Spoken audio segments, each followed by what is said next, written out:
Swanee River, far, far away. That's where my heart is yearning ever, home where the old folks stay. Welcome to Florida Men on Florida Man with Greg, Wayne, Josh, and Cameron, the podcast where Floridians discuss the legends, lore, and crazy stories that always seem to take place in Florida. We started this new game. It's where Josh tries to make us laugh every time the intro comes on. And that one usually works every time. It gets me every time. Now you're getting used to it. So if you hear us giggling, it's because Josh is being silly. Hey. Listen, we're in the studio for a long time today because we are recording our monthly Patreon bonus episode. Yep. Probably going to be 6 hours. I think so. So if you haven't made your way over to patreon.com/FMOFM podcast, then you might want to do that if you want to hear the bonus material. We always cover nostalgic stuff like movies, TV shows, video games. And we cover a range because we're all different ages. That's right. Mine are from 2006. Yep. Mine are from Date of his 2001. birthday. Mine are from 1957. Yes. So- It's a great mix. He loves those classic video games. It came up. The reason why we chose this topic for the nostalgia bonus episode is because we recently invested in a VR system. All of us did. Yep. Together, combined our monies. And it's fun. It's interesting. You realize how out of shape you are until you start VR boxing. Oh, wolf. Yeah. Oh, yeah. I went 3 rounds with basically a wooden dummy standing there. Yes. Right. And I hit air. Yep. Nothing hit me back. Right. And then after 3 minutes, I wheezed for an hour and a half. Yeah. And then the first round is like some Ukraine fighter, and they don't go down easy. They don't. It is a half-hour battle. You're just Half sweating. hour crunched into 3 minutes. It's real bad. They're yelling at you. Yes. And then your best friends are standing behind you, laughing at you. Filming. Filming. Yeah. Yep. It's a great time. It's a good experience. It's a great investment.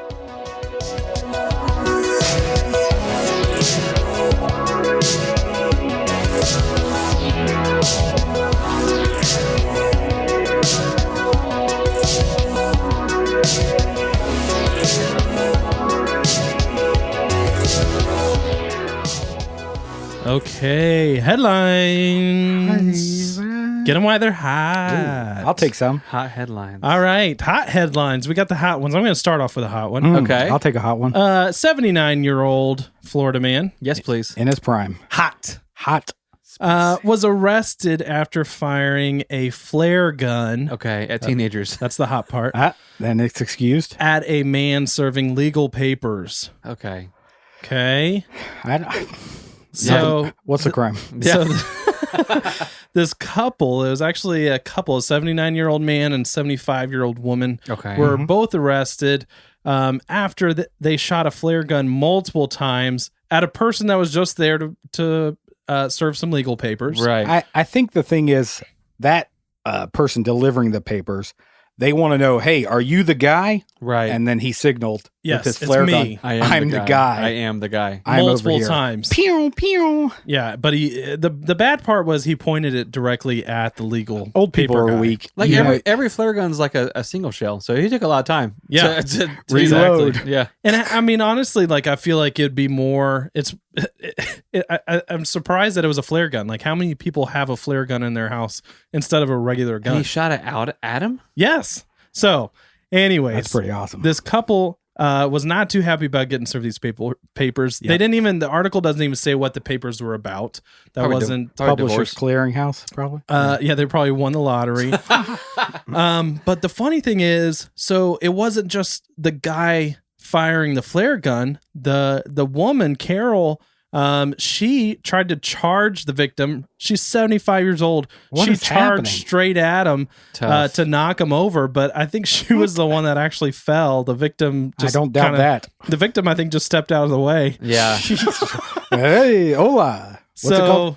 The thing Matador. is, Matador. I was talking about the fact that, it's weird that they had a flare gun instead of even a real gun. Yes. Well, the guy serving the papers actually was illegally carrying concealed carry person. So basically, were they both on boats? no. Oh, okay. Because then it would I thought make I had sense. it. It would make more sense that way. But no, he carries he legally carries a concealed weapon not a that shoots okay. real stuff. Oh gosh. He pulls out his weapon and basically holds the couple at gunpoint until the cops were called by neighbors because there was reports A of flare. shots fired. There's flares flying out of the front door. I think So- this guy needs to rethink. He needs to put his summons in the gun Yes. and shoot That's the a good summons. Flare idea. gun. That's a him. great That's a idea. good Like idea. a Thank you. firework. Yeah. Pew, you're served. And you never. I don't. That's wild. So who went to jail? So here's the thing: the victim, like I said, pulled out a gun to hold them at gunpoint, which was Right. legal. Sure. Yeah. Uh-oh. yeah. Because, but the guy shooting the flare gun was still shooting at him, even though he had pulled his weapon. Wow. And the guy just held. He was super Yeah. responsible. Didn't You can dodge fire a at the flare. couple. Oh yeah. And so he just held them there. The cops came, arrested them both. He not only was arrested for firing a weapon, but also firing a weapon under the influence of alcohol. Oh, yep. Okay. That was And the one missing piece. There it The, is. the woman was also arrested for Charging, yeah, assault, sliding into second base. assault, but also resisting arrest. So weird story, just I strange. think she probably had alcohol also. I would think so. I would yeah. hold off on either one of them going in the shame corner. Yeah. Just Okay. because we don't know what they were being served. It could have been really bad news. Right. It's Like your blood work's done. yeah. You're about to find the results out. Yeah, and flare they're- gun. Right. So let's see. Yep. Yeah, so let's go on to another story with another interesting weapon. Okay. Okay. Josh, what's my favorite weapon? Wow. We a talked live about snake. it, You yes. you love throwing a live snake at somebody. But if I had to have one small, roundish, and sharp, what would I throw at stumped somebody? here, rounded. Oh god, a shuriken, a That's ninja right. blade. Ninja Star Blade. Star Blade is my weapon Yes. of choice. Right. Okay. I don't remember the episode, but we talked about Star Blades in the past. Well, this Florida man was arrested because he stabbed a guy just on the street. He's like, basically, hey, you want to start a fight? Yeah. Like, for no That's reason. my fear of streets. right. And the guy took out a homemade throwing star, Oh Come my on. god! stabbed the guy real quick, What? Wow. and then ran off. Did he retract his throwing star? 'Cause that's a keeper. He You didn't wanna throw keep it. He just stabbed him. Oh well, Yeah, that's real not fast. used. He obviously evidence doesn't know in- how to use it. He Yeah. was arrested. I like his intro into it though. Like, Yeah. hey, do you want to start a fight? Yeah, that was pretty much Jeez. the whole reason. They didn't even give a That's reason one why of the they were fears of fighting. mine. If someone speaks to you that logically, that literally, Mhm. they're gonna beat you up. Yeah, They're gonna win. yeah, they have something hidden that you don't know Yeah. about. Yeah, Right. absolutely. Yeah. I had a similar altercation yesterday afternoon Okay. outside with the dogs. On the Yeah. streets. Yeah, a guy walking by on the street, and he tells me, "Hey, I put a hex on your dog, What? and then it came through the fence and attacked me." And I'm like, "I'm literally standing here on the other side of the fence." Well, don't put a hex on my dog. Yeah, stop putting Thank hexes. you. Yeah, This is why I gave you the half a dozen star blades for you to protect yourself. and yeah. your I didn't. dogs? I didn't have them on my person at the time. I had That's them in what- my Starblade Wait, pouch. someone That's- put a hex on your babies for real? That's what he said. But then he said that they came through the fence after him, That didn't happen. Though. Well, yeah. That, Wayne's which really means he had to concerned. reverse the hex so they could get back in the fence because I I, guess didn't let so. them back in. Yeah, No. that's just a weird story. That's a true story. It was weird. So I got a weirder one. Okay. Weirder than that. Yes, Okay. a Florida man Yes. throws a dead body What? into a dumpster Okay. There's a lot of projectiles in this news segment. because he thought it was a mannequin. Oh. Oh, Okay. okay. So I don't know if you've ever Ouchers. seen a dead body, but I Yeah. would assume that you've seen a mannequin. I don't know now. Now I question everything. I've seen more. What did I see? He goes to the mall and he's like, I see dead It's a slaughterhouse. What's I see dead happening? people everywhere. It's a massacre. So basically, this happened in St. Peter. This is an old story. Okay. Okay, this Phew. happened in 2014. Wow. So there's been some training that Yes. happened after that. Yeah. Yeah, it took me 6 years just to convince myself to do this story. Jeez. Right. So Ronald Benjamin, he basically worked at a apartment building. He was like the kind of the overnight guy. Okay. Yeah. Right. Well, at 4:30, he went in the morning. He went out to take a smoke break, and sees this body laying on the patio. Mm. And he's like, "Well, this happened on April 1st." He's like, "Well, that's obviously an April Fool's joke." Yep. Ah, Oh, that's dang. the tricky part, right? And so he Wow. just didn't do anything. He just kind of left it there and went back inside. And then another employee, about 2 hours later, came back and said, "Did you see that there's like a body out there?" He's like, "Yeah, it's a mannequin. Prank. Yeah, it's a prank." yeah, the mannequin factory next door. Yeah. Right. Yeah. And They're so- always dropping stuff. Basically, that couple hours later, there was a woman and a teenage son delivering newspapers. Oh, yeah. Okay. Like 3 So or 4 in the morning. basically, Benjamin asked the Oh, God. teenage son, "Hey, can you come help me move this out of the yard before Mm. sunrise?" And so he was so oblivious to the signs that he literally was picking up this body with this teenager. Mm. He said he was God so he was so oblivious to the fact that it was a human being. He thought that the blood was Oh, God fake bless. blood. What And kind of so- mannequins is he experiencing on a day-to-day basis? Here's the sad part, because it is a sad story. I don't It's want to definitely make sad, light of it at all, but it was a 96-year-old woman that had jumped 16 Whoa. stories. And so it was just like a Yikers. super sad situation. And the cops basically decided not to charge or not to file any charges because the guy genuinely thought that it was a prank and that he really had no idea that it was a body. The prank is, how do you give a teenager nightmares for the rest of their life? Yes. You said that thing you touched was a body. Yeah, that was a corpse. Yeah. I that's wild, dude. It's super weird. That is so That's super crazy. weird. So I know I bummed you out. Yeah, no. I was just gonna say real fast. I had a friend of mine growing up who Oh, has goodness. he has a felony on his record because he threw Hello. a mannequin off of an overpass. Oh, jeez. When that show Jackass came out, Oh, Yeah. fuck. and they were filming it and trying to do Equally funny things, and they threw a mannequin off. He was like 12. Are you And- sure it was a mannequin? Did he get a lot of good laughs? Crap. Oh God. Oh my gosh! Is he sure it was a man? He said the mannequin fell 16 floors above him. Oh. Oh, hello! Beeping that out. All right. So I brought you bless. down. I'm gonna Bring bring you us back. up, I'm please. bringing you back up. Bring us back Especially up. after Okay, that. I've got to. So, Florida man. It's not going to seem like I'm bringing you up, but I will. Florida man loses his leg while surfing. What? Thanks for cheering us up, bud. How many? What's happening? 13-year-old diver finds it and returns it to him. What? Oh, well, that's kind of nice. Yeah. Okay. Yeah. We The got. last leg I found, I just put it in the dumpster. You have to. It Yeah. usually says call this number or toss in your nearest dumpster Yes. for recycling. So Carter Hess Uh-huh. is a surfer, okay, who He's rich. has an Yep. artificial leg. Okay. Phew, that's good to hear. And so he has an artificial leg that I think he was a soldier in Gotcha. Afghanistan. So thank you for serving there. And but he has this artificial leg that was made for specifically for him for surfing. That's cool. Okay. So it was like $3,000 titanium leg. You One gotta day attach he a was belt to that thing. Yeah. one day he was out surfing and he said he'd surfed with this thing multiple times and had been in bigger waves and more difficult situations than what happened. But one day he was surfing and it fell off Yeah. and he couldn't find it. So he Right. searched the water, couldn't find it. Well, I think if I'm making a surf leg, yes. one of my requirements is that it's going to float. I'm just, Yeah. I'm just putting that out there as my idea. Okay. So in your head, it's made of pool noodles. It's definitely made of pool noodles. So change the titanium to pool noodles. And you should be good to go. Absolutely. I think Okay. well, Floating is important. when you're here. surfing, you have the ankle brace that ties the here we board go. to your ankle. Yes. You need a brace on your fake leg to tie it to your real leg. So if it comes off, Absolutely. it's attached That's to true. it. We've solved all the problems here. Yeah. Does he want to contact us? I think so. So a few weeks later, this 13-year-old was diving near this Oh, jetty that scared him. and found this leg that was like partially buried. And so he brought it up and then started this like crowdfunding thing where he was searching for the owner, which is great. Oh, nice. I thought he was going to want to build a whole body. So Help me build a whole body. complete it. yeah. So Carter Hess sees this. I think some of his friends sent it to him and said, "Hey, is this your leg?"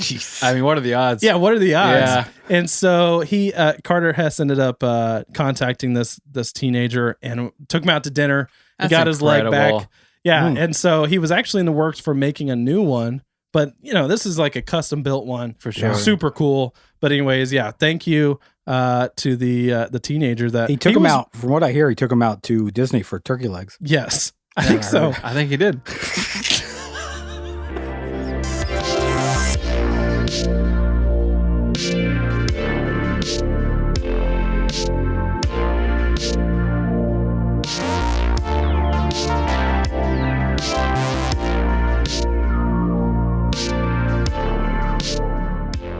Hey, fellas. Hello. So, I got some coworkers. Yes. Okay.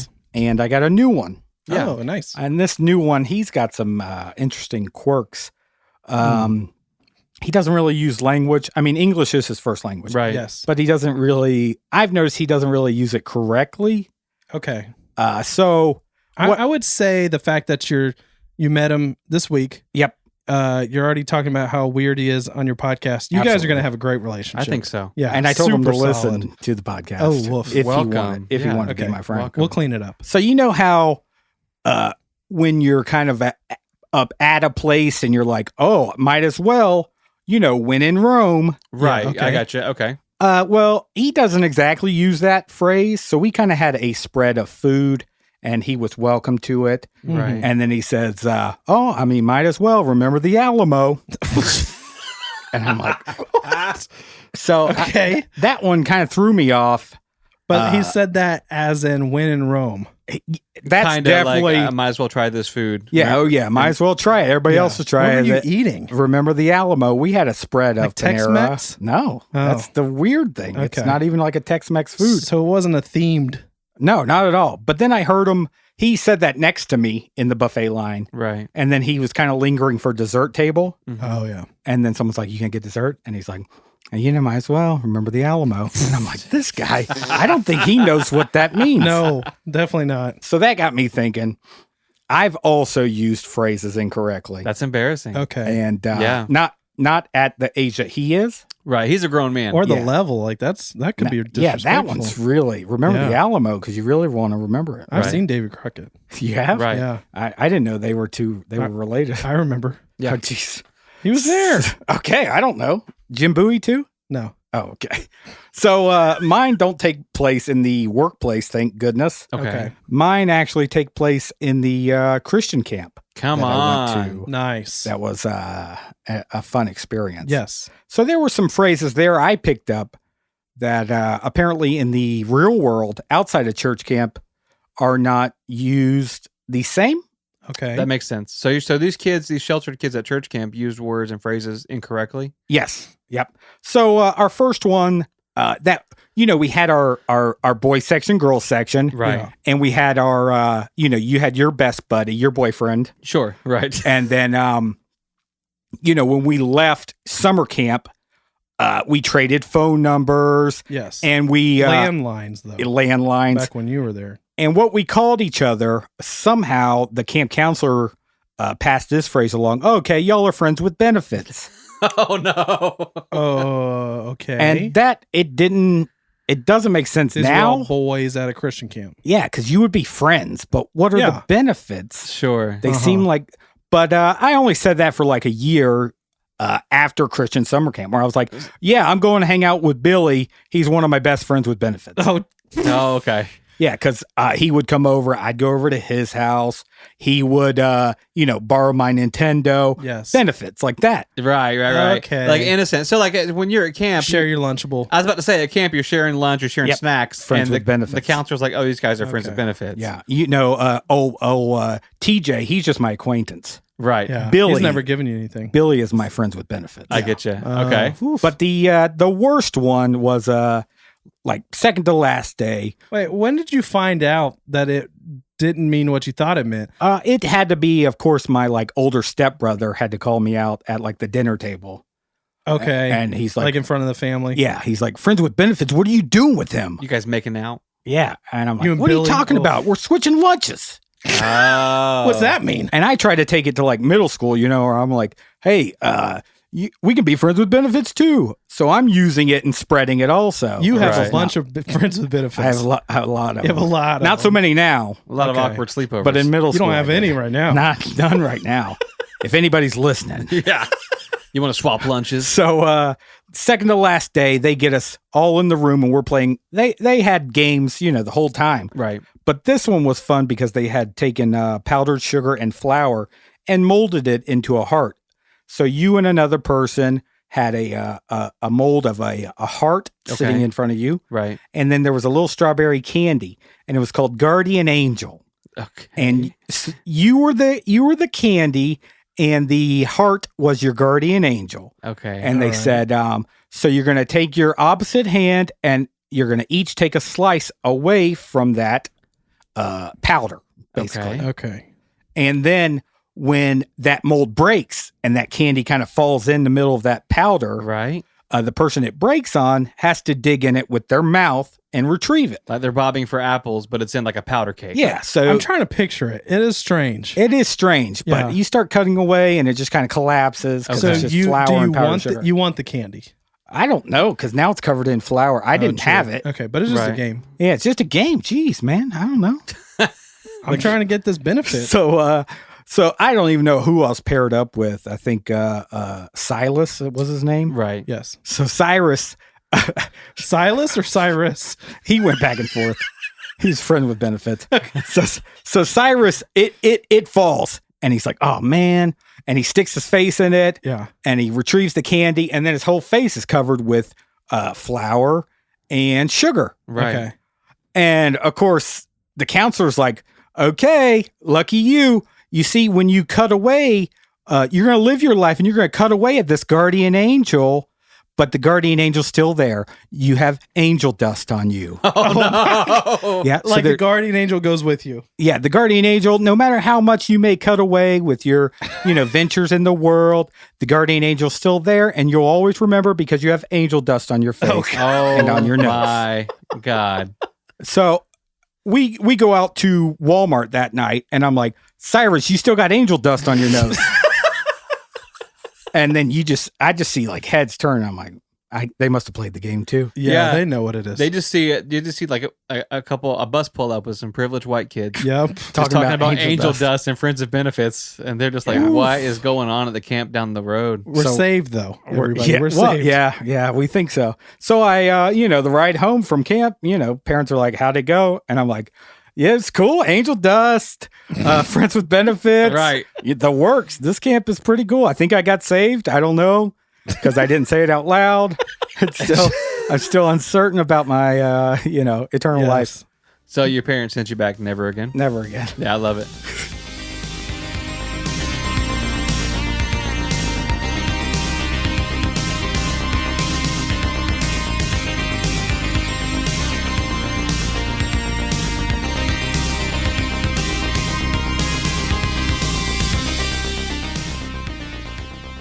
Santo Trafficante Jr. was born November 15th, 1914 in Tampa, Florida. Are Okay. you sure that's a Let's name? break that down. Let me write that name down. Okay. 1914 was the year, Josh. Oh, that's 105. 105 years old if he was close. still alive, Okay. 106. You round up. Round Yes, up. you these do. days. So Santo Trafficante Jr. was his name. I got it that time. Junior. Okay. Yeah. Yep. We'll call him Junior. So Santo was one of the biggest mob bosses in American history Whoa. Watch your mouth. that you've never heard of. I know. Okay. I've heard it. No, I haven't.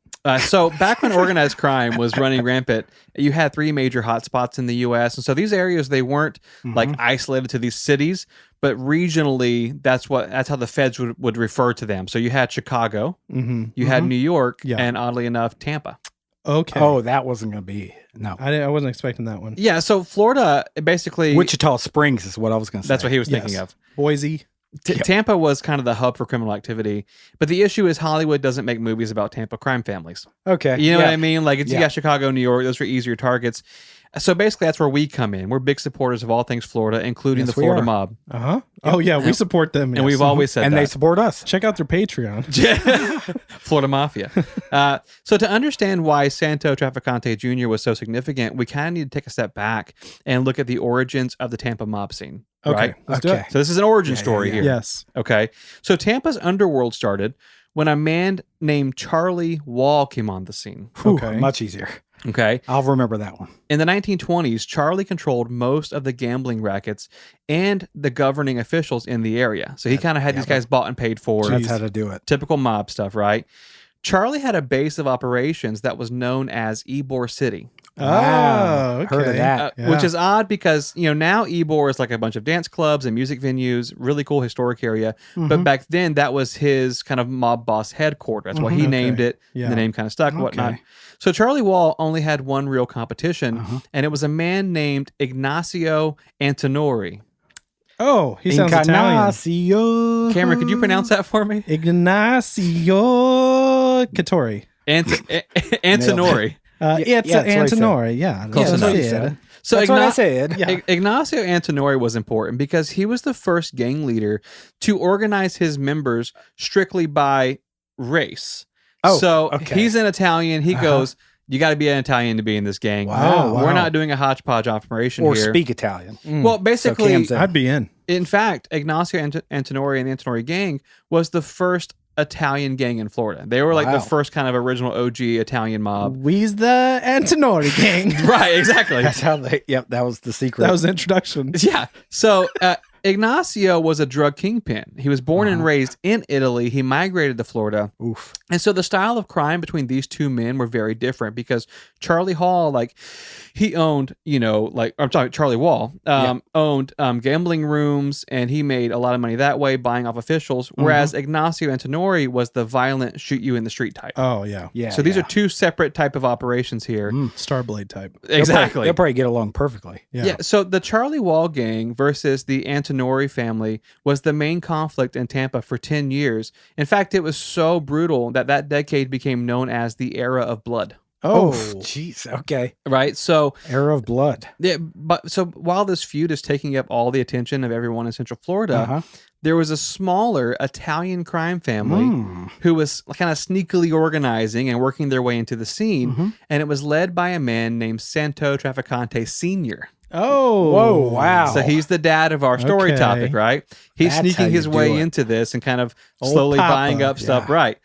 So Charlie Wall was the first mob boss to notice the Trafficante family, and instead of going after them, because that wasn't really his style, Yep. he decides to recruit them. Hey, you help me. Oh yeah. I That's the way to think do the it. dad probably is like, hey, you should be doing this better. And the kid's like, stay out of this. You don't know what you're talking about. You know what's going on. He's like, okay, you'll see. Right. So they were very similar in their operations. So now Charlie Wall is allowing Santo Trafficante Sr. to start buying up these gambling operations and also Whoa. kind of doing stuff because he trusts him, You right? got to buy the muscle. Right. Gotta So, buy the muscle. so this forced Ignacio Antinori to do the only thing he really knew how to do, and that was go on a murder spree. Absolutely, Oh, yeah. okay. He sees her Wow. teaming That's up the against them. checklist. It's Right. like, I That's got the no Italian options. way. So in 1939, Charlie Wall's right-hand man, Tito Rubio, who I'm sure is no relation to our current Senator Marco Rubio. No. Wow. He was assassinated by the Antinori gang, Uh-oh. and this led to a major escalation in killings. This sounds so like Charlie trouble. Wall's Yeah. right-hand man gets shot in the streets. Yep.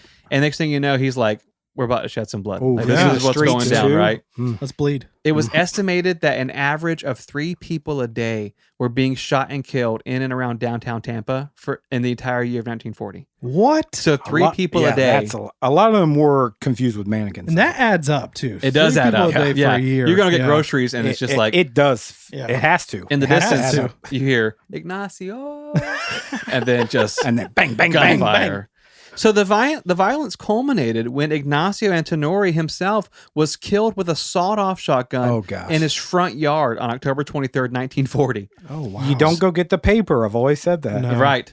So the issue is when you had that level of violence for as long as we did here, it starts to kind of thin the herd a bit. Yes. And Santo Trafficante Sr. was very intelligent. He saw the writing on the wall. So while Charlie Wall and Ignacio were having this blood feud, Santo just quietly kept in the distance, Whoa. kept buying up gambling stuff, Very clever. kept buying up governing officials. Jeez. So when everything is said and done and the smoke, settles, Mm-hmm. Santo Trafficante Sr. had killed off the remaining competition and united the gambling and illegal businesses What in Tampa.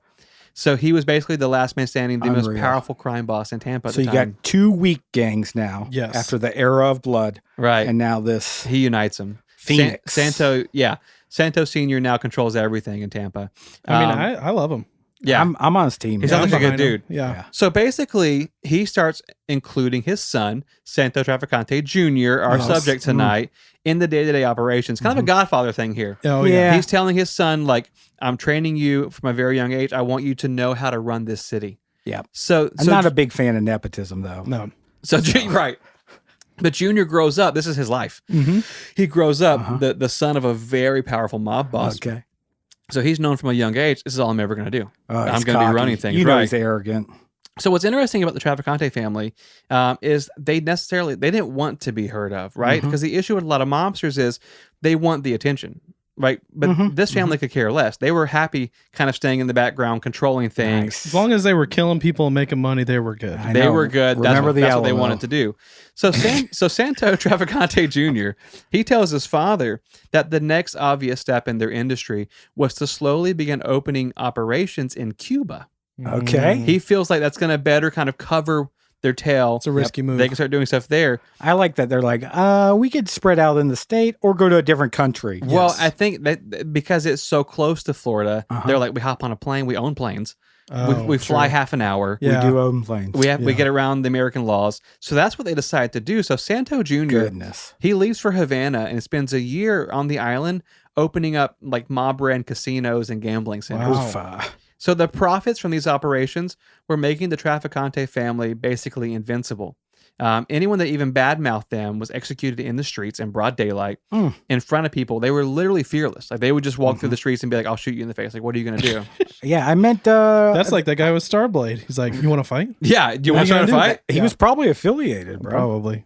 Well, they were so powerful that even in an era where assassinations of mob leaders were like really common, Santo Traficante Sr., the father, he didn't die until 1954, and it was from natural causes. Like he died of old age. Oh. Can you So, like- imagine being in town? You're like, I hate traffic. And they're yeah. like, what'd you say? Yeah, exactly. Bang, bang, bang. Traficanto. Rest in peace. Exactly. So his dad dies of old age, right? And so while all the mob competition around the country, they're being afraid of being assassinated, like this guy dies peacefully in his own home, like from old age. Like it's just it's crazy to me, impressive. right? So now Santo Traficante Jr., he is the official leader of the Traficante family mob. And so this era in our history is actually known as the Junior era in honor of him. A day I we know all about it. feared. Yeah, let's I go. know The you guy, know. the guy's running everything, right? He's one of It's the a most junior powerful era. bosses, not just in Florida, but in the United States. Wow. Here we go. So he All had, out of Ebor. he had so much money and so much power that keeping his illegal operation secret was no longer an issue. He didn't care anymore. He was like, owned the politicians. I'm untouchable. Right. His net worth was estimated to be an untold billions of dollars in the 1960s. The reason why they say that is because the revenue coming in from the Cuba operations was $4 billion Okay, wow. in 1960. So what's fascinating about the mafia is even though they're constantly at war with each other, they would occasionally meet and have these ceasefires where they would act rather democratically on issues that were of common interest. Okay. Favorite pasta. Right. Yes. Favorite sauce. Yeah. Favorite sauce. A bolognese. Well, in 1959, mob bosses from around the nation, including Santo Traficante Jr., they meet in Chicago with representatives for a man named Joseph P. Kennedy. Okay. Joseph P. Kennedy. Okay. So Joseph's No son, affiliation. No relation. Okay. Joseph's son, John F. Kennedy, Oh, Was there it- is relation. Hold on. was a sitting senator, and he had decided to run for president of the United States. Hold on. No, hold on now. There's okay. You're about to go from the mafia to JFK. Okay, so I'm backing up a little bit. The mob Yeah. bosses in 1959, Okay. including Santo Traficante Yes. Jr., Yep. they meet in Chicago with representatives for a man named Joseph P. Wow. Kennedy. Yeah, I Okay. gotcha. Joseph's son, John F. Kennedy, was a sitting senator, and he's deciding to run for president. So it's important for us to know that Joseph Kennedy, the father, the Kennedy father, had a ton of influence and power in the United States. He was the former head of the currency exchange. He was a former ambassador to other nations. Okay. And the guy was connected to just about every living presidential administration at that time. Okay. Wow. He's a broker. It's what he does. And now this guy's son, JFK, wants to run for president. You think he might have influenced his son to get into politics? I think it's possible. yeah. Nepotism. Right. Exactly. I hate nepotism. So JFK basically wants the mob's help getting elected. Oh, shots he fired. he thinks they can't win Illinois, and he needs Illinois to vote Democratic so that in the 1960 presidential election, This is you blowing know, up to a very big story. they basically need. They said, who's better to organize Chicago than the people who run Chicago underground? Wow. I've always said that. So the mob says, "I tell you what, we'll make it happen, but we don't do Jeez. nothing for free. Absolutely. So what are you going to give us?" So in that meeting, our boy Santo Traficante Jr., he says to these people, like, "Listen, we'll get your kid elected, Okay. but these are our demands." yeah. okay. Lifetime of pasta. Yes. These are on the record. So as it turns out, the Traficante family, along with a few other mob families, they wanted Fidel Castro overthrown in Cuba. goodness. What? Now we're back. because Castro's government had taken over the mob-run casinos. Okay. Yeah. Oh, okay. Uh, So they want Castro out. Fascism, yeah. State-controlled. So they were losing billions of annual Yeah. income. So Okay. they go, look, you get rid of Castro, we'll get your boy in office. And Olive Garden gift cards, if I'm not Right. mistaken. That's what they wanted. $15 each. Yes. So Joseph Kennedy's people said, if you guys get him elected, we'll handle the Cuban situation. Okay. So last week he goes after Disney. So people are just And now he's trading going gold. after JFK. Oh, This yeah. is crazy. Here we go. So put your seatbelts on. That's exactly what happened. JFK goes on to win Illinois with a little help. Yes. And when it came time for him to deliver on his promises, he does the opposite. Oh, no. So JFK appoints his brother Robert Kennedy to the position of Attorney General of the United States, and he instructs him to systematically go after organized crime in America. What? Okay. So JFK is president now. He's president now. And he is saying, we're going after organized crime. He puts his little brother as the Attorney General and says, you go after organized crime. I think that Oof. he realized, hey, I can't deliver on those promises. Yep. Yeah. So we need to round them up before they, start causing trouble. I made a couple promises. I need you to take care of them. Right. So the mob families across the country, they're kind of being arrested. People are, getting, Wow. they're dying. So this is not the future Santo Trafficante Jr. had envisioned when he helped get this guy in office. No. No. Opposite, I'd say. So 2 years into the JFK administration, Trafficante organizes another meeting with the heads of every major Here we crime go. syndicate in the U.S. Okay. Now, no one knows exactly what that meeting was about, but we do know that the FBI tell Trafficante Jr. and photographed him with some pretty shady non-American individuals, Okay. some Russians and some Okay. Cuban Okay. revolutionaries. Cubanos. Right. The feds knew that the mob was planning something big, but they couldn't figure out what it was. But thanks to declassification of government documents, we now know a little more than we did back then. Here we go. We now know What? that in 1978, 16 years after that notorious meeting, Santo Trafficante Jr. was called before a secret congressional hearing to investigate his involvement in the assassination of President John F. Kennedy. Jeez. I thought, where's this story not going to go? Where did you hope it wouldn't go? Congress. All So of these our boy places. from Tampa yeah. is now before Congress. Secretly. They're like, secretly. Yeah. And they're like, what'd you have in this? Yeah. Yeah. What'd you do? We think you're involved. They're trying to pin it on him. They JFK's think that the assassination. mob organized the assassination of JFK because of his refusal. Well, to- they have to meet their motive demands. too. Yeah. Right. So basically, Congress accused him of conspiring to murder a sitting U.S. president. That's insane. Oofa. Trafficante's lawyers denied any allegations, and they said that if the government pursued charges against their client, they would reveal, and this is a quote, Oh my a goodness. vast amount of blackmail material on congressmen, CEOs, senators, and White House staff. Oh my gosh. How So- did that go? No charges were filed. Okay. Oh my God. And in spite of Justice will never be found. And in spite of spending his entire life in organized crime, over 60 years, Santo Trafficante Jr. never spent a single day in jail. What? Did he die of old age? He passed away from old age Oh my goodness. in 1987 peacefully in his home, just like his father did before That's him. insane. That's how to do it. This is the blueprint for being a gangster Well- correctly. Yeah. The people in Chicago and New York, the other mafia, they're like, well, we're not going to go after him. He's all the way down in Florida. Yeah. That's a hike. And a lot of the focus in the 60s was on a guy named Jimmy Hoffa, who was like a union. He was the president of the Teamster Union, which was a 1 million member Teamster union in the United States. And this guy was basically calling JFK all kind of names and all this. So they were all this- focusing on If I'm him. So not they were focusing on mistaken, I Jimmy- think Goodfellas in the movie, they come down to Florida, to Tampa. They do. For a highlight and, other things. That was, and if you remember early on in our show, I think episode 7, we covered a guy called Meyer Lansky, Yes. who was the mob money money man, guy. and he lived in Yes. Florida, and he worked with these Trafficante families and all the other. Jeez. So what's interesting is because if you look at history, because there's such a focus on Chicago and New York, it's mainly because of Hollywood. That's what they chose Yeah. to focus Yeah. on. Yeah. But it looks like some of the real meat was happening in Tampa. I think Florida a lot is of the guilty meat- of murder. Okay. Wow. I don't think we Wow. went there. Well, technically, it's East Florida. Oh. Ah. Oh, no. I'm the Listen. East Sider, right? I'm going to cover for my boy.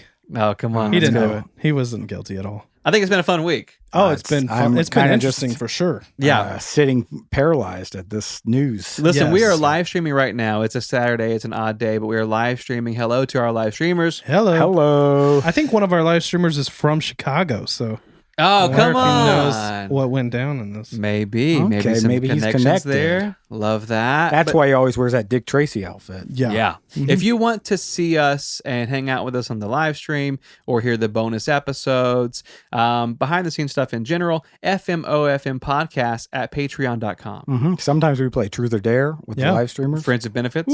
Friends with benefits. That's for after sure. hours, though. Angel After Dust. hours. Yeah, so head over to patreon.com, search FMOFM podcast. You can sign up there. It's a lot of fun. Our social media is the same handle, FMOFM podcast. We love you guys. Love Definitely you love so you. much. You guys are amazing, and we'll see you next week, yeah? Yeah.